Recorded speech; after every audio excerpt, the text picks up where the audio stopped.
కాకినాడ జిల్లా పొలిటికల్ పార్టీల్లో కొత్త గొడవలు మొదలయ్యాయి. చిన్న పెద్ద సీనియర్ జూనియర్ వివాదాలు రచ్చరంబోలాగా మారుతున్నాయి.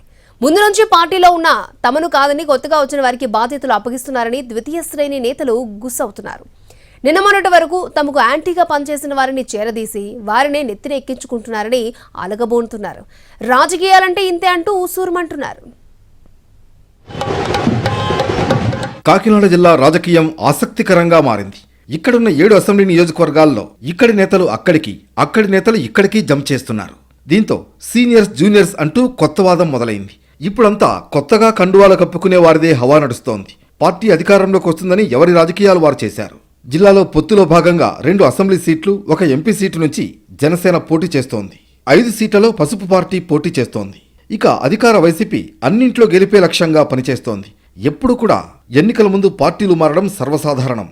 అయిన వారికి ఆకుల్లో, కాని వారికి కంచాల్లో పెడుతున్నారని చిన్న లీడర్స్ తెగ ఫీల్ అవుతున్నారు. మొన్నటి వరకు పార్టీ బాధ్యతలు మోసిన వాళ్లను ఇప్పుడు లైట్ తీసుకుంటున్నారు.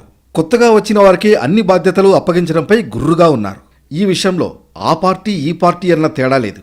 ప్రచారం దగ్గర నుంచి ఓటర్లను మచ్చిక చేసుకునేంత వరకు ప్రతిదీ కాస్ట్లీగా మారింది. ప్రతి అంశం డబ్బుతో వ్యవహారం కావడంతో తమను పట్టించుకోవడం లేదని వాపోతున్నారు.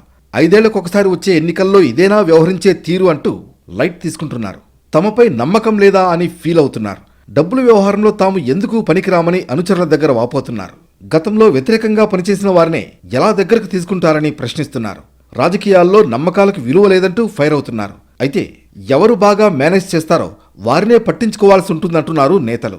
అవకాశాలను బట్టి రాజకీయాలు మార్చాలని కుండబద్దలు కొట్టేస్తున్నారు. మొత్తానికి గోడదాటుడు నేతలకు హై ప్రయారిటీ వస్తోంది. వారికే పదవులిస్తారు.